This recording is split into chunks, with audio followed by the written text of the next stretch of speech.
내 주의 보혈은 254장 찬송하겠습니다.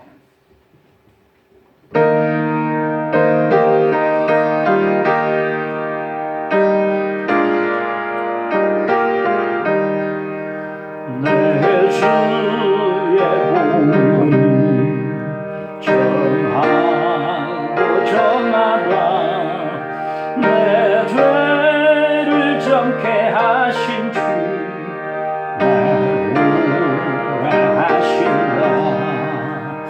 내가 주께로 지금 가오니 십자가의 보혈로 날 씻어주소서. 약하고 추해도 주께로 나가면 힘주시고 내 주함을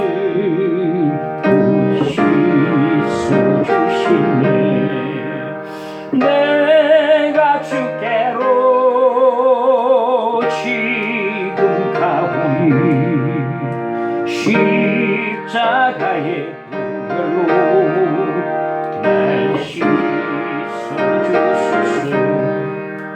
날 오라 하시니 온전한 믿음과 또 사랑함과 평안함 다 주려합니다. 내가 주께로 지금 가오니 십자가의 보혈로 날 씻어주소서. 큰 죄인 복받아 살 길을 얻었네. 한없이 넓고 큰 은혜 베풀어 주소서. 내가 주께로 지금 가오니 십자가의 보혈로 날 씻어주소서. 그 피가 맘속에 큰 증거 됩니다. 내 기도 소리 들으사 돌아가소서. 내가 주께로 지금 가오니 십자가의 보혈로 내가 주께로 지금 가오니 내가 주께로 지금 가오니 십자가의 보혈로 날 씻어주소서.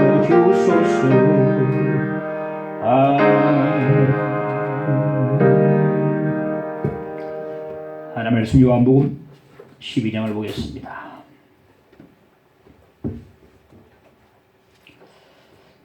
12절로 19절까지 보겠습니다.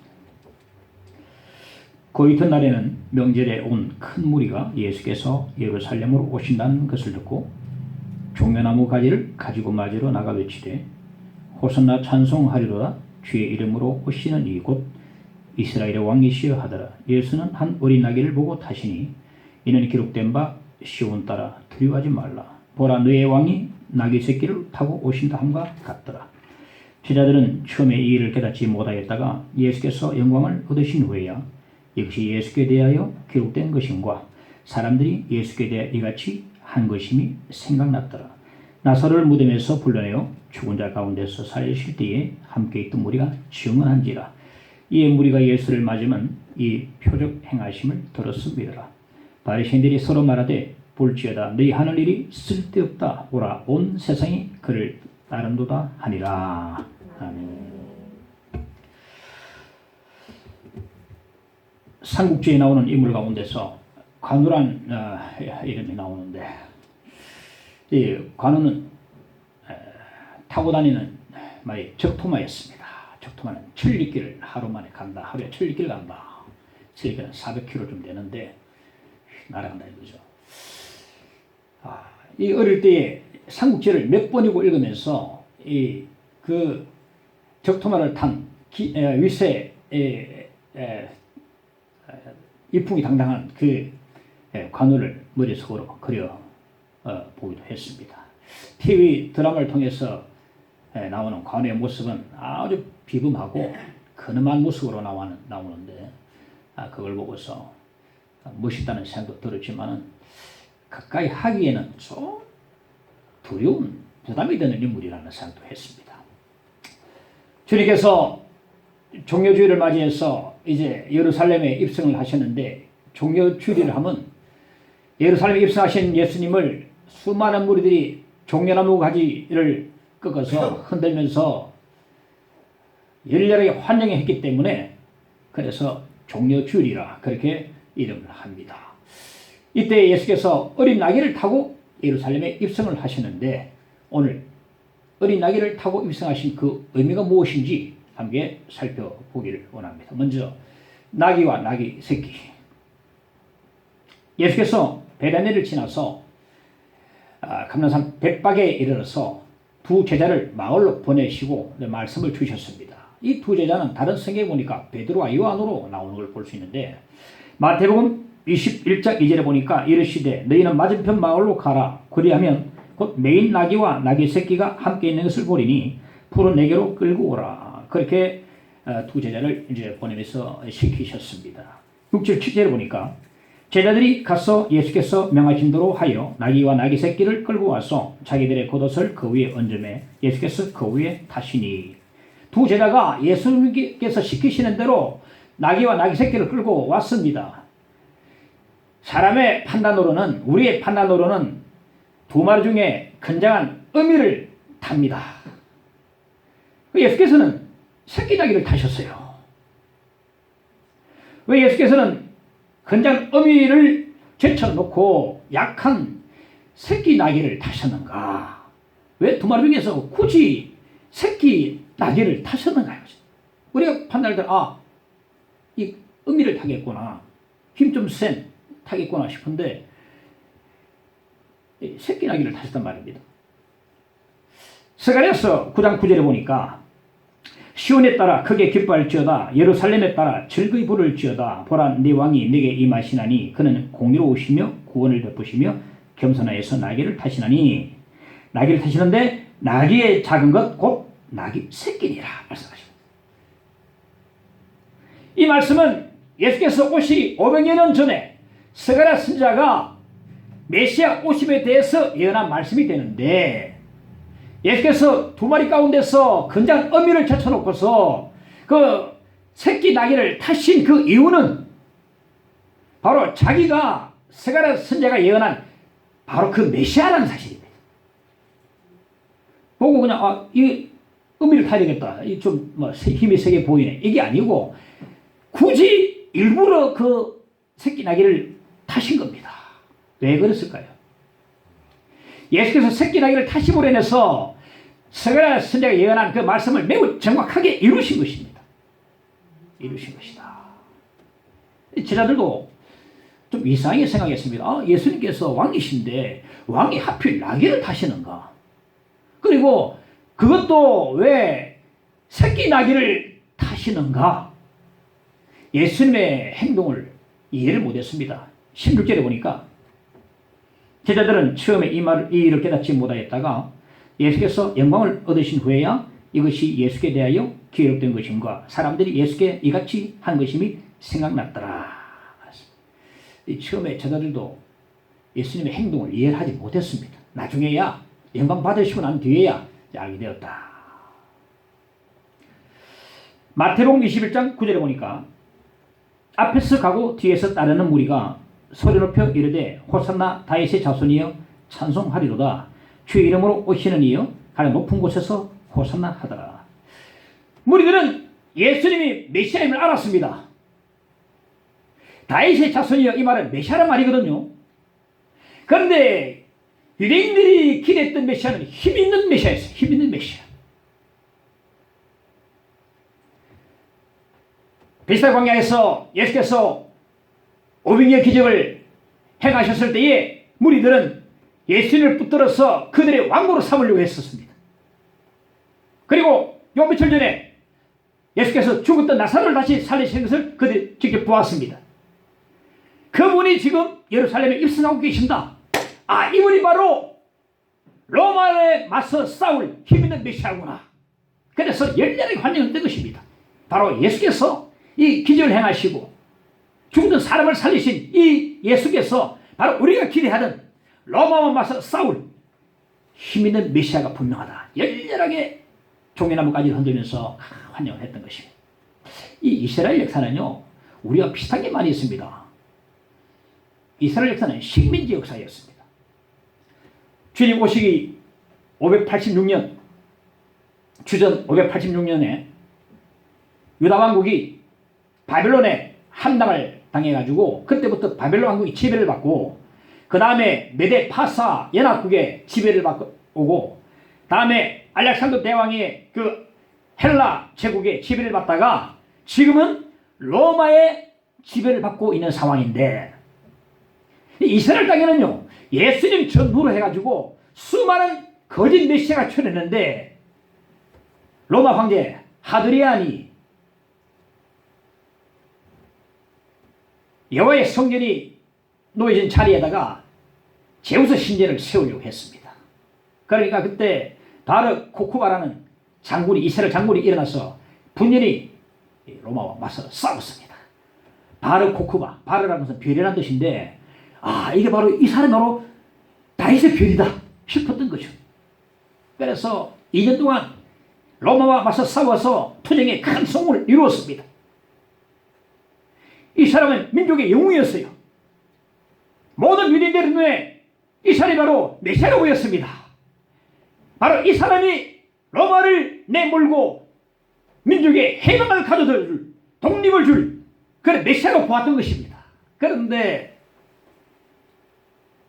2년 만에 그 투쟁이 실패로 끝나고 말았습니다. 유대인들의 메시아에 대한 기대가 한꺼번에 와라라 다 무너져 버리고 말았어요. 이처럼 유대인들은요 메시아를 기대하는데 힘있는 메시아를 기대하는 거예요. 힘있는 메시아. 이 로마를 물리쳐줄 힘있는 메시아를 기대하고 있다. 그런데 예수께서 500여의 기적을 행하시고 죽은 자를 살리시고 이 하는 모습을 보면서 이분이 예루살렘에 입성하시니까 이제 예수께서 자기들의 기대를 완전히 현실화시켜줄 분으로 보고 열렬하게 환영을 했던 것입니다. 호산나 하면서 호산나 뜻은 이제 우리를 구원하소서라는 뜻인데 그들은 이제 로마의 압제에서부터 우리를 구원해달라는 그런 외침으로 예수님을 열렬하게 환영을 했던 것입니다. 그런데 예수님께서는 그들의 기대를 완전히 저버렸습니다. 예수님은 힘 있는 메시아 아니었습니다. 너무나 무력하게도 무릎 꿇림 당하고 뺨 맞고 침뱉음 당하고 채찍질 당하고 많은 온갖 조롱과 온갖 모욕을 다 당하시는 보기에도 너무나 애처로울 정도의 나약한 메시아였어요. 나약한 메시아. 힘있는 메시아를 원했는데 보니까 이 기적을 행하신 주님께서 보니까 나약한 메시아였다. 그들에게 나약한 메시아는 필요가 없습니다. 용도팩입니다. 그래서 그 열렬하게 환영했던 그들이 이제 와서 예수를 십자가에 못 박아라고 소리치는 그런 폭도들로 변했던 것을 성경이 말씀해주고 있는 것입니다. 그럼 왜 예수께서 예루살렘에 입성하셨는가? 누가복음 18장 31절 34절에 보니까 예수께서 12제자를 내리시고 이르시되 보라 우리가 예루살렘에 올라가노니 선자들을 통하여 기록된 모든 것이 인자에게 응하리라. 인자가 이방인들에게 넘겨져 희롱을 당하고 능욕을 당하고 침뱉음을 당하겠으며 그는 3일 만에 살아나리라 하시되 제자들이 이것을 하나도 깨닫지 못하였으니 그 말씀이 감치였으므로 그들이 그 이르신 바를 알지 못하였더라. 왜 예수님께서 예루살렘에 오르시는 하면 고난당하시고 십자가에 죽으시기 위해서 예루살렘에 오르시는 겁니다. 로마의 힘으로 맞서 싸우기 위해서가 아닙니다. 구원은요, 힘으로 얻을 수 있는 게 아닙니다. 십자가의 죽음으로 구원을 이룰 수가 있는 것입니다. 예수님은 영광을 받기 전에 먼저 고난을 당하셔야 했던 것입니다. 무리들이 빌라도 앞에 무릎 꿇고 있는 맥 빠진 예수를 보았습니다. 맥 빠진 예수, 나약한 예수, 힘없는 예수, 메시아 보고 예수를 향해서 십자가에 못 박으라고 소리쳤습니다. 그리고 바라바를 놓아달라고 소리쳤습니다. 이스라엘 문제에는 죄수한 사람을 풀어주는 그런 죄례가 있었는데 그 죄례에 따라서 바라바를 놓아달라고 소리쳤어요. 근데 바라바는 누굽니까? 단순한 강도가 아닙니다. 로마에 맞서 싸워서 민족의 독립을 쟁취하려고 했던 민족의 밀란의 반란의 주동자가 바로 바라바인데 이 바라바를 놓아달라고 외쳤던 것입니다. 이 바라바가요, 그들이 기대했던 바로 민족의 영웅이고 메시아상에 가깝습니다. 바라바가 바로 그들이 기대했던 힘있는 메시아처럼 보였던 것입니다. 로마에 맞서 싸우기 때문에. 바라바를 놓아달라. 저는 바라바 입장이 되어봅니다. 이제 바라바는 곧 사형을 당합니다. 죽음을 바라보고 있는데 갑자기 바라바 출석! 내가 어떻게, 난 죽게 된 몸인데 아마 깜짝 놀랐을 겁니다. 뜻밖의 이제 풀려나게 되는데 자기가 풀려난 그 까닭이 자기 대신에 예수님이 죽으시기 때문에 풀려난 것을 알았다는 거예요. 바람 멀리 풀려나서 갈보리 언덕에 십자가에 달리신 예수님을 바라보면서 속으로 중얼거렸습니다. 예수여, 당신은 나 때문에 죽으셨습니다 하고 눈물을 떨구었습니다. 그 눈물은 감사의 눈물이요 죄송한 눈물입니다. 예수여, 당신은 나 때문에 죽었습니다. 그는 그리스도인이 되었어요. 예수를 믿었습니다. 그리고 만나는 모든 사람에게 예수께서 참 메시아이심을 증거하고 다녔다고 증거해 주고 있습니다. 이 바라바는요, 우리 모든 죽을 죄인을 대표하는 상징하는 인물입니다. 예수께서 십자가에 죽으심으로 이 죄인이 살아난 것을 믿으시기를 간절히 바랍니다. 예수님 죽으심으로 우리가 바라봐요. 내가 풀려난 것입니다. 내가 죽어야 될 자리에 주님께서 대신 죽으시고 내가 주님 죽으심으로 내가 풀려나게 된 것입니다. 예수께서는 영광을 받으시기 전에 먼저 고난을 받으셔야 될 분이셨습니다. 찬송가 150장 2절에 보니까 멸시 천대받은 주의 십자가에 나의 마음이 끌리도다. 귀한 어린 양이 영광 다 버리고 험한 십자가 지셨도다. 최후 승리를 얻기까지 주의 십자가 사랑하리. 빛난 멸류관 받기까지 험한 십자가 붙들겠네. 할렐루야. 멸시 천대받은 십자가. 이 땅에 어느 종교가 죽음의 형틀에 기초해서 세워진 종교가 어디 있습니까? 그 지옥의 십자가, 그 저주의 십자가, 그 멸시 천대받은 십자가가 우리가 얼마나 사랑합니까? 내 마음이 끌리도다. 지금 고난 받으셔야 우리 구원을 이룰 수가 있으니까 구원의 십자가입니다. 그래서 바울은 내가 십자가를 자랑한다고 말했는데 그 십자가 바라보면 너무나 감사하고 눈물이 감사하고 찬양이 나오고 최후 승리될 때까지 주의 십자가 사랑하리. 빛난 멸류관 받기까지 험한 십자가 붙들겠네.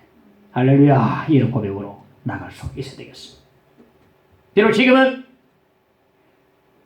새끼 나귀를 타시고 고난의 메시아로 예루살렘에 입성하시지만 나중에 최후의 심판의 날에 우리 주님은 백마를 타시고 성령 메시아로 심판주로 우리 가운데 다시 오실 것입니다.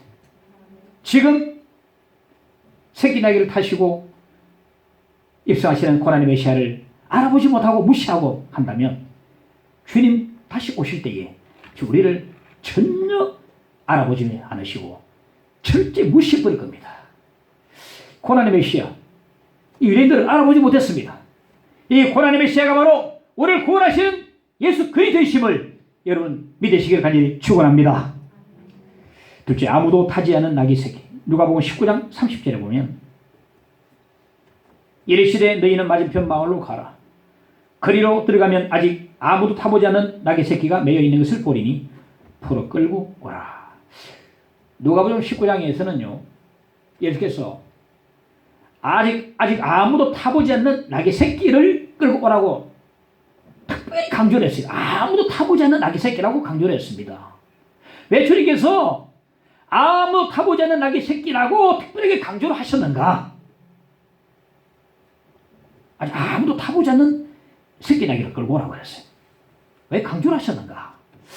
말씀 재밌습니다. 마가, 마태, 마가, 누가, 요한복음 다 지금 입성이 돼서 나오고 있으니까 봐야 되는 거죠. 그 누가 보면 이렇게 나온다. 구약에 보면 민수기 19장에 보면 사람이나 동물의 사체를 만져가지고 부정하게 된 사람을 정결하게 하는 의식이 나오는데, 그를 정결하기 위해서 온전하고 흠이 없는 아직 멍에를 매지 아니한 붉은 암송아지를 끌고 와서 잡아가지고 그 죄를 통해서 정결하게 하라는 하나님의 말씀이 있어요. 아직 멍에 매지 아니한 붉은 암송아지를 끌고 와서 불살라서 그 죄를 가지고 정결하게 하라. 그럼 정결하게 된다고 말씀했어요. 구약에는 그렇습니다. 사체를 만지면 부정하게 돼가지고 그 정결하게 하는 의식이 있거든요. 그때 멍에 매지 아니한 붉은 암송아지를 끌고 오라고 했습니다. 불살라서 죄를 만들어서 죄로 정결하게 하라. 신명기 20장에 보면 한 사람이 땅에서 피살당했는데 범인을 잡지 못했어요. 그 피살된 그 피로 말미암아서 그 땅이 더러워졌는데 그 땅을 속죄하기 위해서는 아직 부리지 않고 한 번도 멍에 매지 않은 암송아지를 끌고 와서 흐르는 물 위에서 잡아라 그랬습니다. 잡으면 흐르는 물 따라서 죄가 사라진단 말이죠. 한 번도 멍에 매지 아니하는 암송아지, 부리지 않은 암송아지를 끌고 와서 물 위에서 잡으라. 잡으면 이제 죄가 사라진다. 그 땅에 속하게 된다. 그렇게 말씀해 주고 있는데, 율법에 의하면 하나님 앞에 드려지는 짐승은요, 한 번도 멍에 매지 아니하는 짐승이어야 합니다. 하나님께 드리는 제물로서 멍에를 한 번에 매가지고 일했던 짐승은 그거는 제물로 드릴 수가 없습니다. 나귀를 하나님께 드린다고 하면 한 번도 사람이 타보지 않는 나귀라야 하나님께 드릴 수가 있어요. 그래야 하나님께 제물로 드려줄 수 있습니다. 오늘 이 나오는 이 한 번도 아무도 타보지 않는 나귀 새끼는요, 바로 정결하시고 아무 점과 흠이 없으시고 죄 없으신 우리 주 예수 그리스도를 상징한다고 말할 수가 있겠습니다. 그래서 예수님은요, 정결한 분이요, 점과 흠이 없는 분입니다. 죄가 없으신 분입니다. 요한일서 3장 5절에 보니까 그가 우리 죄를 없애려고 나타나신 것을 너희가 아나니 그에게는 죄가 없느니라 그랬습니다. 할렐루야. 죄가 없느니라. 죄인이 죄인의 죄를 살 수 없습니다. 오직 죄 없으신 예수께서만이 우리 모든 죄를 사해 줄 수가 있는 것입니다. 예수께서 바로 우리의 구속주가 되십니다. 아무도 타보지 않는 새끼 나귀는요, 바로 정결하신 예수님을 상징해 준다고 말할 수가 있는 것입니다. 이스라엘의 유월절 맞이해서 수많은 양들이 예루살렘 성전으로 끌려왔습니다. 그날이 바로 예수께서 예루살렘 성에 입성하신 바로 그날입니다. 그리고 많은 양들이 예루살렘 성전에 그대로 기다리고 있다가 유월절 똑같은 시간에 죽임당하고 모두 죽임당해서 하나님께 제물로 드려졌는데, 바로 그날은 예수께서 우리를 위해서 죽으신 십자가에 죽으신 바로 그날이 되는 것입니다. 그 모든 양들은요, 점이 없고 흠이 없는 모든 양들은 바로 우리 주 예수님을 다 상징해 주고 있습니다.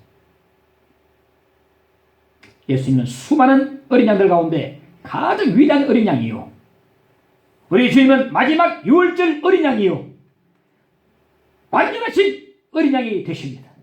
짐승은요, 사람을 죄를 살 수가 없습니다. 양들이요, 양을 잡아도 또 내일 잡아야 되고 계속 우리 주님께서는 단번에 한 번으로 모든 죄를 사해 주시는 우리 주님께서는 바로 우리 죄를 사해 주신 대속의 주가 되십니다.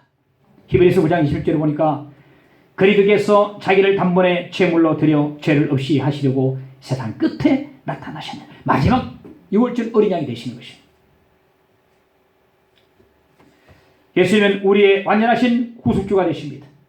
예수께서 우리의 죄를 대속하시기 위해서 자신의 피를 흘려주셨습니다. 베드로전서 1장 18절 19절에 보니까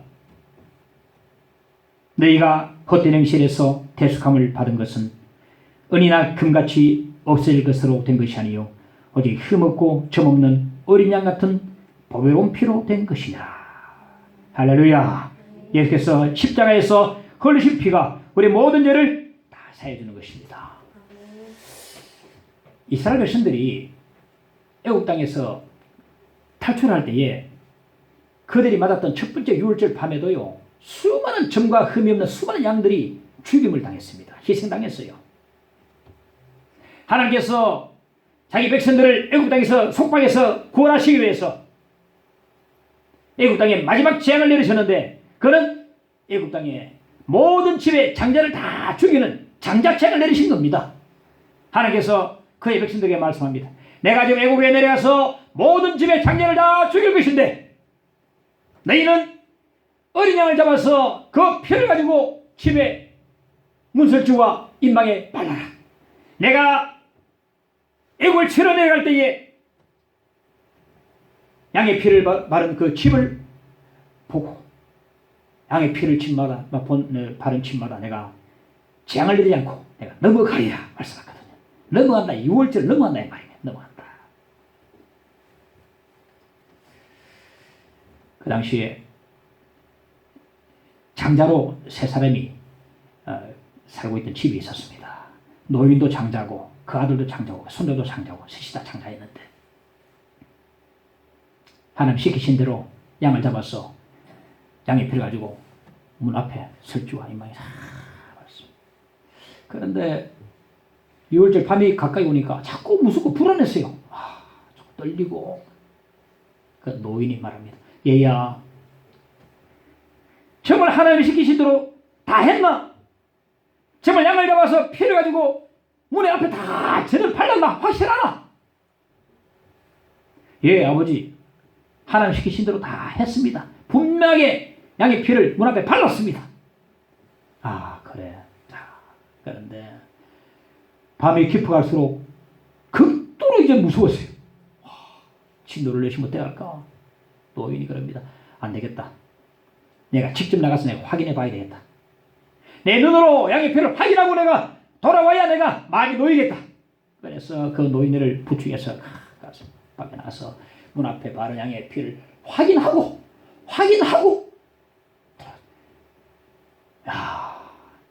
내 눈으로 확인하니까 이제 안심이 되는구나. 하나님 감사합니다. 할렐루야.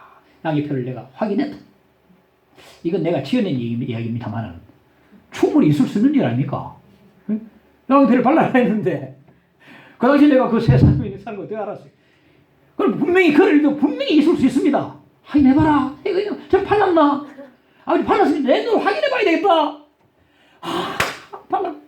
할렐루야. 내게 살았다. 살아. 우리 중에는요,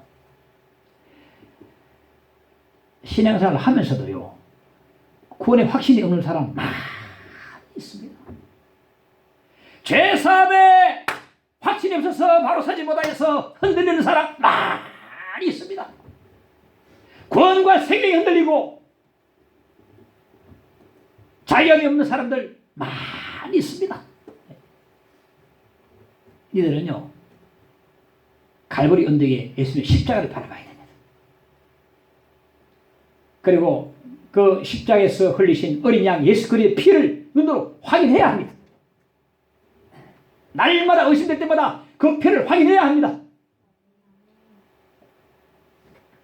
예수께서 흘리신 피가 우리 죄를 속합니다. 우리의 죄사함의 근거는요, 예수님의 피요. 우리의 죄사함을 받는 그 수단은 그 피를 믿는 우리의 믿음이 되는 것입니다. 그 피를 믿어야 하는 것입니다. 마태복음 26장 28절에 보니까 이것은 죄사함을 얻게 하려고 많은 사람을 위하여 흘리는 바 나의 피 곧 언약의 피니라. 그렇습니다. 날마다 내 구원이 흔들릴 때마다 의심이 들 때마다 주님의 십자가를 바라보고 십자가에서 흘리신 어린 양 예수 그리스도의 피를 눈으로 확인하고 그렇게 얼마나 확인해야 됩니다. 의심 들 때마다 확인해야 됩니다. 그럴 때 죄사함 받고 자유함을 누리고 저주가 떠나가고 놀라운 평안이 임하게 되고 하나의 진노가 지나가고 그의 확신이 우리 가운데 설 줄로 믿습니다. 여러분 십자가의 피를 보세요. 그 피가 나를 구원합니다. 그 피가요. 피가 구원합니다. 안 믿는 사람 피라니까 되게 참 근데 성경 그대로입니다. 예수 피가 우리를 구원합니다. 예수 피가 우리의 죄사함을 줍니다. 믿으시기 바랍니다. 그래서 피를 확인해야 돼.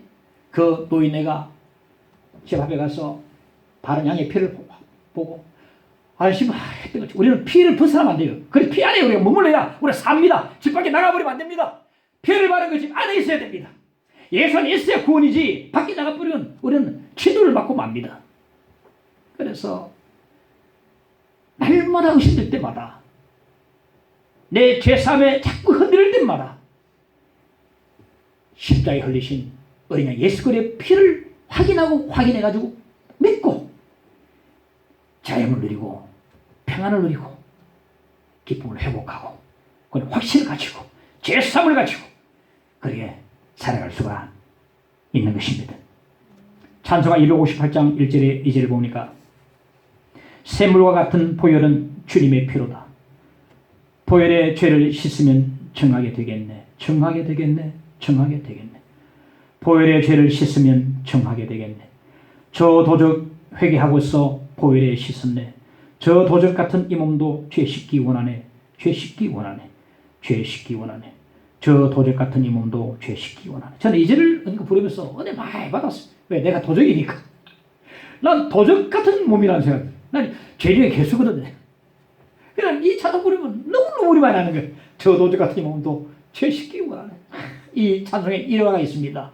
미국 남북전쟁 당시에 한 강을 사이에 두고 남군과 북군이 서로 대치하고 있었는데 이 남군 50여 명이 전쟁 중에도 세례받기 위해서 강으로 내려가면서 이 찬양을 다 함께 했어요. 샘물과 같은 보혈은 주님의 피로다. 이 모습을 북군이 다 보고 있는데 이 찬양에 끌려서 남군의 세례받은 병사들이 내려간 강으로 따라가가지고 함께 찬송을 했어요. 총을 내려놓고 샘물과 같은 보혈은 이렇게 시작하는 찬송이 강에서 세례받으면서 얼마나 실감나고 얼마나 특별한 은혜가 있겠습니까? 이 남군과 북군의 병사들이 다 총을 내려놔버리고 함께 이 보혈의 찬송을 부르면서 기쁜 눈물을 흘렸다는 그런 일화를 저는 읽어본 적이 있습니다. 샘물과 같은 보혈은 주님의 피로다. 할렐루야. 주님의 피가 우리를 구원하는 걸 믿으시기 바랍니다. 어느 한 아이가 있었는데 과자가 너무나 먹고 싶었어. 가게에 가서 외상으로 과자를 몇 번 사 먹었어요. 근데 한 5만 원쯤 됐습니다. 외상이. 그런데 외상값 때문에 이제 그 가게 주인이 무서워서 자꾸 도망다닙니다. 그 외상값 때문에 그 가게 앞으로 이제 나가지도 못하고 들어가지도 못하고 지나가지 못해. 엄마가 보니까 아이가 이상해요. 이상하다. 학교 가는데 큰 길로 가고 자꾸 뒷길로 가니까 이상하다. 그래서 알아보니까 외상값 때문에 자꾸 뒷길로 피해 도망다니고 있는. 어머니가 알고 얼마나 과자가 먹고 싶었으면 외상으로 먹을 게 있는가 내 아들이. 그래가지고 엄마가 외상값을 대신 다 지불해버렸어. 다 갚아버렸어. 얘야 엄마가 다 갚았다. 걱정하지 마. 이제는 당당하게 다니라. 숨지 마라. 이제는 가게 앞으로 당당하게 다닙니다. 활발합니다. 이제 더 이상 가게 주인이 이제 안 무섭습니다. 빚이 다 청산돼버렸어. 예수께서 십자가에서 우리 죄를 사하시기 위해서 피 흘려주시고 우리 모든 죄를 사하심을 믿으시기 바랍니다. 청산해버렸어. 그런데 설마 엄마가 진짜로 다 갚아주셨을까 하면서 엄마 말을 의심하면서 계속 쫓겨다니고 도망다니며 숨겨다니면 얼마나 어리석은 일이겠습니까? 얼마나 어리석은 아들이겠습니까? 아니면 5만 원인데 엄마가 3만 원은 꼭 갚아주지 않겠나? 이만 했잖아. 이만 했잖아. 예수께서 십자가에서 피 흘려주시고 우리의 모든 죄의 빚을 다 청산해 주셨습니다. 할렐루야. 우리 모든 크고 무겁고 많은 죄까지도 주님께서 피로서 모든 것을 다 청산해 주시고 씻어 주셨습니다. 우리에게 이제 빚이 없어요. 빚이 없습니다. 난 이 말씀을 묵상하면서 얼마나 참 자유함이 있다는 거예요. 자유함이 있다는 것입니다. 빚이 없어요. 이제 5만 원 있는데 3만 원 갚아주는 게 아니고 완전하게 아니 10만 원 더 줘가지고 막 이제는 막 그 안에서 아무리 막 더 사는 것도 괜찮을 정도로 막 5만 원에 10만 원을 지불해버려. 아무리 사는 것도 안 떨어지도록 하지. 완전히 청산 다 해버렸어요. 이제 이게 자유함입니다. 예수님의 그 피 안에서 영적 자유함을 누리시기를 간절히 바랍니다. 다 지불해버렸어요.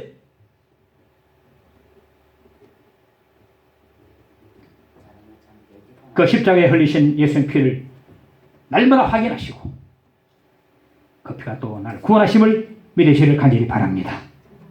어린 나귀를 보시고 오늘 본문에 예수께서 어린 나귀를 타고 예루살렘에 입성하셨다고 말씀해 주고 있는데 왜 어린 나귀를 타고 입성하셨는가 하면 새끼 나귀나 어린 나귀나 하지만 어린 나귀를 저는 한번 셋째 달라고 하는 주시라 지금 왔습니다. 다시 한번 스가랴 9장 9절에 보니까 보라 내 왕이 네게 임하나니 그는 겸손하여서 나귀를 타시나니 나귀의 작은 것 곧 나귀의 새끼니라. 스가랴 선지자는요 그는 겸손한 왕이므로 어린 나귀를 타신다고 말씀해 주고 있어요. 우리 주님은 겸손한 왕이십니다. 여러분 왕 중에 겸손한 왕을 한번 보셨습니까? 나는 못 봤습니다. 세종대왕? 글쎄 모르겠어요. 덕이 좀 있긴 해도 겸손하지는 않으십니다. 왕들은 거의 다 교만하고 권위가 있습니다. 난 아직까지 겸손한 왕을 본 적이 없는 것 같아요. 근데 우리 주님은 겸손한 왕이십니다. 왕이 겸손하다. 이건 매치 안 되는데 주님께서는 겸손한 왕이시다 말이에요. 예수께서 만일 예루살렘에 입성하시면서 말을 타고 입성하셨다면 어떻게 했습니까? 말은 성경에서 전쟁을 상징하거든요. 말을 타고 입성하셨다면 각각 하기는 너무 힘들었을 것 같습니다. 그런데 어린아이를 타고 입성하시니까 다가가기 좋고 특히 어린아이들도 보면 어린아이도 종려나무까지 흔들면서 찬송했거든요. 어린아이들은 막 찬송하니까 어린아이들 찬송한다고 막 발신 따지니까 저들이 찬송 안 하면 돌들이 소리 지르지 않았어요. 돌들이 소리 지르지 않았어요. 아이들이 막 어린아이 타고 오시니까 얼마나 즐거운. 그래서 다가가서 이제 옷도 한 땡겨보고 나귀 또 한번 만져보고 쓰다보고 엉덩이 한번 탁 때려보고 너무 가기 쉬운 줄. 스가랴 9장 9절에 없는 말씀이 오늘 첨가되는데 15절에 보니까 두려워하지 말라는 말씀을 요한이 첨가해놨어요. 그렇습니다. 모든 왕들은 다 두려움의 왕들입니다만은 주님 앞에서는 결코 두려울 필요가 없습니다. 우리가 다가가기에 너무나 쉽고 너무나 편한 주님이 바로 겸손한 왕 우리 주님이 되시는 것입니다. 마태복음 11장 28절에 보니까 수고하고 무거운 짐진 자들아 다 내게로 오라 내가 너희를 쉬게 하리라. 얼마나 주님 겸손한 왕이십니까? 수고하고 무거운 짐진 자들아 다 내게로 오라 내가 너희를 쉬게 하겠다. 29절 30절에 보니까 나는 마음이 온유하고 겸손하니 나의 멍에를 메고 내게 배우라 그리하면 너희 마음이 쉼을 얻으리 이는 내 멍에는 쉽고 내 짐은 가벼움이라 하시니라. 나는 마음이 온유하고 겸손하다 내게 와라 너희 짐을 가볍게 해주겠다 말씀해 주십니다. 우리 누구나 다 무거운 짐을 다 지고 우리 세상 살아가고 있습니다. 어떤 사람은 무거운 죄짐을 지고 살아가고 있고 어떤 사람은 죽음에 대해서 두려워하고 그 무거운 짐을 지고서 아이고 죽으면 어떡할까 어디로 갈까 하면서 끙끙 앓으면서 살아가고 어떤 사람은 슬픔과 고통 질병과 칠고로 외로움과 절망 가운데 저 무거운 짐을 다 지고 무거운 짐 어깨에 진 눌러 이런 느낌으로 우리 살아갈 때가 많이 있습니다. 시편 90편 10절에 보니까 우리 연수가 70이요 강간하면 80이라도 그 연수의 자랑은 수고와 슬픔뿐이요 심수기간이 우리가 날아가나이다. 생의 말씀 보니까 우리 인생 전체가 수고와 슬픔뿐이라고 말씀해 주고 있습니다. 무거운 짐을 지고 살아가는 우리 인생에는 예수님이 참으로 필요합니다. 우리가 쉽게 다가갈 수 있고 우리 힘을 가볍게 해주시는 겸손하신 예수님이 너무나 필요합니다. 올해 34세 된 김온유란 자매가 있는데 모태신앙인이고 매우 쾌활하고 명랑한 그 자매인데 중학생 14살 때 보통 기침으로는 병원에 안 가다가 그날 엄마 때문에 기침 때문에 병원에 갔다가 의료사고를 당해가지고 막 끔찍하게 일을 당하고 말았습니다. 그때부터 16년 동안에 병원 중환자실에서 무수히 생과 살을 넘나들었어요. 죽을 뻔했다가 몇 번이고 그 중환자실이 무덤이 될 뻔했습니다. 중환자실에 사람이 얼마나 많이 실려 나갑니까? 죽었지도. 그래 인공호흡기가 아니면 숨을 쉴 수가 없었어요. 목에 구멍을 뚫어서 기도로 숨을 공급해줘야 살아갈 수 있는 그런 지경에 이르렀습니다. 너무나 딱한 소식이 유튜브를 통해서 알려지니까 많은 사람들이 엠부 자원자로 다 엠부 릴레이에 자원했습니다. 엠부라는 것은 인공호흡기를 엠부라 그러는데 엠부 릴레이에 자원자가 엄청나게 많이 모였어요. 시간별로. 이제 엠부는 이제 이렇게 누르는 건데 기도 넣어가지고 이렇게 눌러주고 계속 호흡을 넣어줘야 이제 호흡을 이제 살아가는. 엠부 릴레이에 자원했는데 사경을 헤매다가 이 자매가 중환자실에서 살아계신 하나님을 만났습니다. 그 전까지도 신앙생활 했지만은 막 제대로 안 했습니다. 그래 살았는데 성경을 읽다가 예수님 말씀 앞에 구원의 확신을 가지고 큰 위로를 받았습니다. 요한복음 6장 39절에 보니까 나를 보내신 이의 뜻은 내게 주신 자 중에 내가 하나라도 잃어버리지 아니하고 마지막 날에 다시 살린 이것이니라. 이 말씀에 너무너무 위로가 됐어요. 내가 하나도 잃어버리지 아니하고 다 다시 살리는 것이다. 나를 버리지 않으시는구나. 끝까지 나를 살리시고 인도해주시는구나. 이 말씀이 다 주어지니까 그냥 벅찬 기쁨이 계속 밀려왔습니다.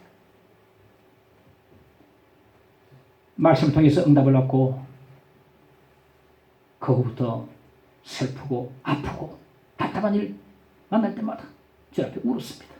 그리고 목에 이 구멍이 나면요 말을 못해요. 말을 못해. 이렇게 필설로 이렇게 대화를 주고받는 것이네. 어차피 지금 구멍이 나서 말도 못하는데 저 앞에 울었습니다. 울 때마다 하나님 그 자매에게 기쁨과 평안을 가득하게 채워줬어요. 한 번은 중환자실은 막 죽어서 실려 나가니까 워낙 생사를 넘나드는 그 자매니까 한 번에 막 너무 눈물이 많아가지고 감사해서 병원에 커튼 불도 말아가지고 울고 있는데 사람이 저 극단적인 선택했을까 옆에 사람이 확 놀래가 커튼을 막 제끼다 하면서 눈물이 확 큰일 날 뻔했다 양이 감사해가 눈물이 흘러.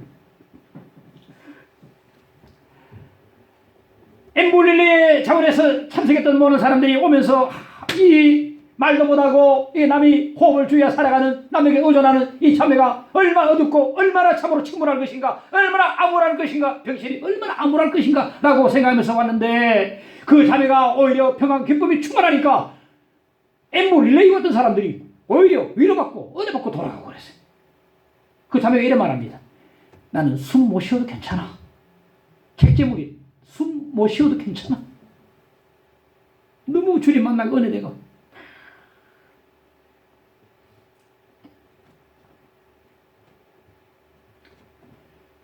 힘들고 답답하고 무거운 인생의 짐을 느낄 때마다 겸손하신 주님 앞에 나오시기를 간절히 바랍니다. 그리고 주님이 주시는 말씀을 붙드시기를 간절히 바랍니다. 우리 집은 지금도 말씀으로 말씀하시고 말씀으로 위로하시고 말씀으로 도와주시고 말씀으로 붙드시고 말씀으로 우리 무거운 짐을 없애주시고 말씀으로 회복시켜 주시고 말씀으로 찾아오십니다. 말씀 아니고는 없습니다. 그 병석에 앉아서 누워서 말씀 구약부터. 구약 별로 안 들어와.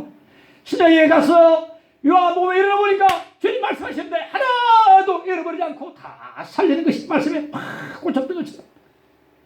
말씀 아니면 은혜 받을 수 없고, 말씀 아니면 주님 만날 수 없고, 주님 지금도 말씀을 찾아오시고, 말씀으로 지금도 만나주시고, 말씀으로 지금도 취해주시고, 지금도 회복시켜주시고, 새롭게 하시고, 말씀으로 우리의 모든 묵은 짐을 다 가볍게 만들 줄을 믿으시기 바랍니다. 말씀을 참으세요. 말씀을 읽으세요. 없습니다. 목사 한마디 때로 약간의 위안이 되겠지만 큰 힘이 되겠습니까? 여러분 누가 위로 힘이 되겠습니까? 말씀을 보셔야 돼요. 말씀을 봐야 위로받을 수 있고, 말씀 봐야 주님 만날 수 있고, 말씀으로 말씀하시고, 이 말씀으로 낸 모든 묵은이 떨어져 나가고, 말씀으로 찾아오신 주님을 만날 수 있고, 눈물이 있고 감격이 있고 은혜가 회복되어지고 축복이 말씀으로 오게 되는데, 지금도 주님 말씀으로 우리를 회복시켜 주십니다. 답답하고 갑갑하고 인생의 묵은짐을 느낄 때마다 말씀을 찾으시고 말씀 붙드시기를 간절히 축원합니다. 말씀으로 오는 겁니다. 제 말씀으로 만나주십니다. 저는 기도에서 기도를 많이 합니다만은 제일 떨어지는 기도를 이제 의지하지 않습니다. 말씀을 의지합니다. 말씀을 의지합니다.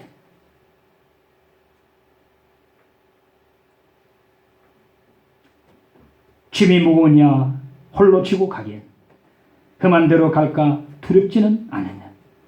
온갖 일에 매여 고달프지 않느냐. 주가 도와주시오.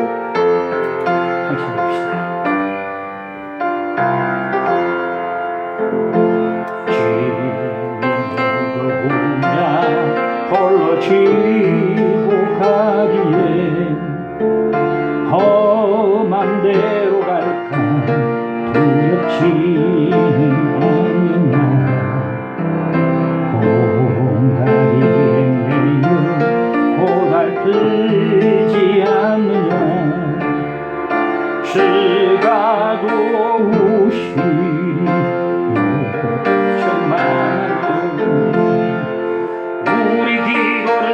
언제 어디나 들으시며 큰 사랑으로 감싸주시고 동행하리. 네가 실패할 때 기억해야 할 것은 예수께 가면 주 내게 오시리.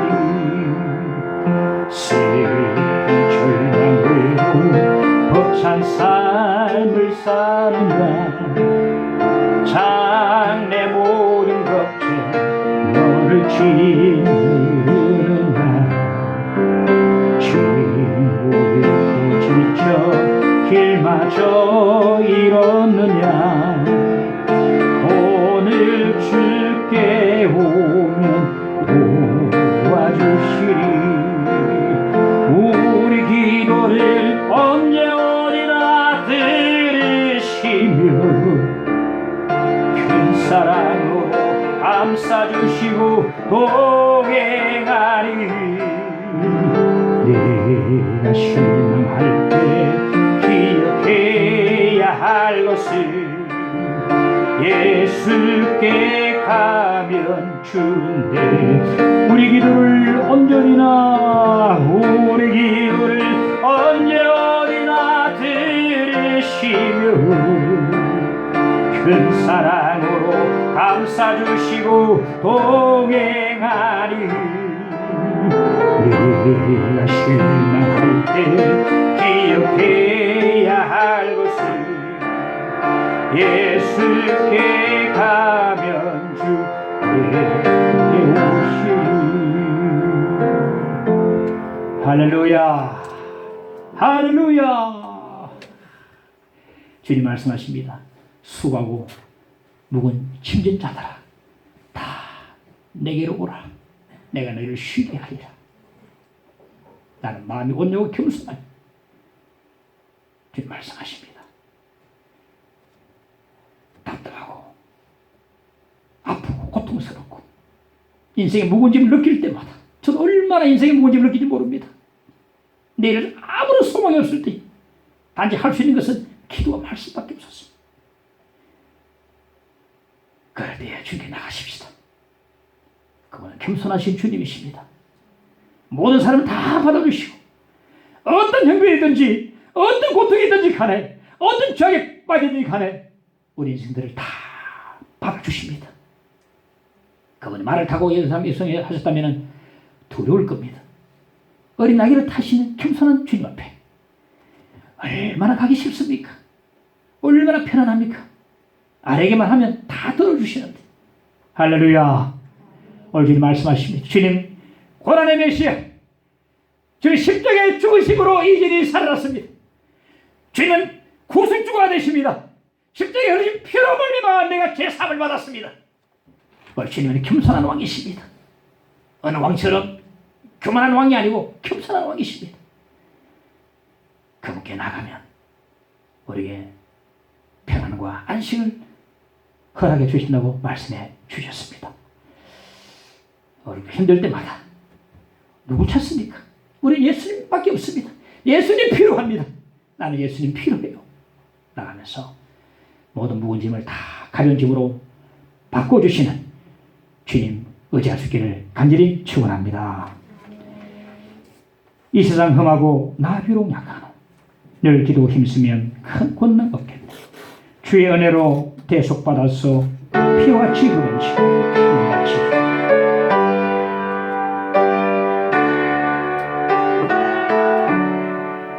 이 세상 험하고 나비로 약한 늘 기도 힘쓰며 그 원은 없겠네. 주의 은혜로 대속받았어 피와 같이 붉은 죄 눈같이 희렸네.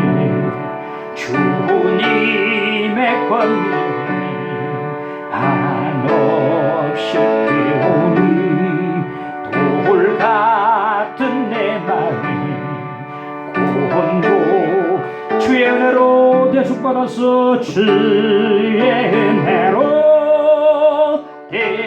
대속받았어 피와 같이 붉은 죄 눈같이 희는데 내 맘이 약하여 늘 넘어지오니 주 예수 힘주사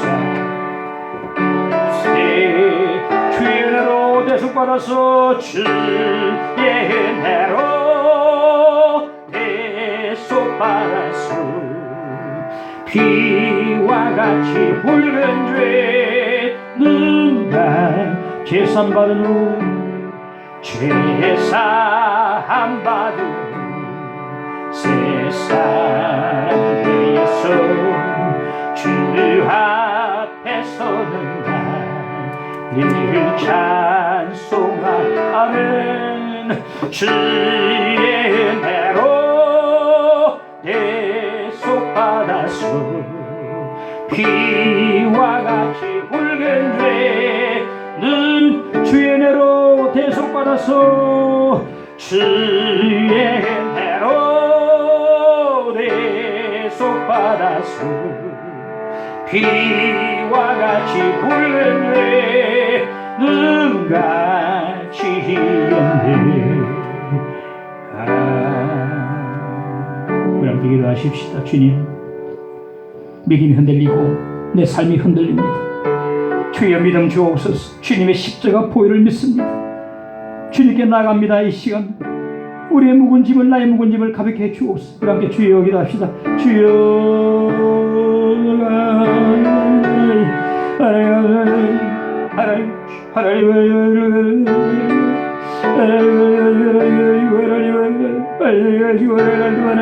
가볍게 해주시고 은혜 주시고 일해 주시고 회복시켜 주시고 하나님의 영혼님을 가볍게 해주시라. 하나님의 하나님 나타말이 되 하나님 일을 되 하나님 앞에 나가니 주의 말씀으로 만나주시고 말씀으로 말씀해주시고 말씀으로 밀어주시고 주님 찾아와 주시옵소서. 하나님 살려주옵소서. 하나님 도와주옵소서. 하나님 우리 계시고 주의 여기를 아들고 나옵니다. 하나님 주시옵소서. 아멘. 믿습니다. 예수 이름으로 기도합나이다.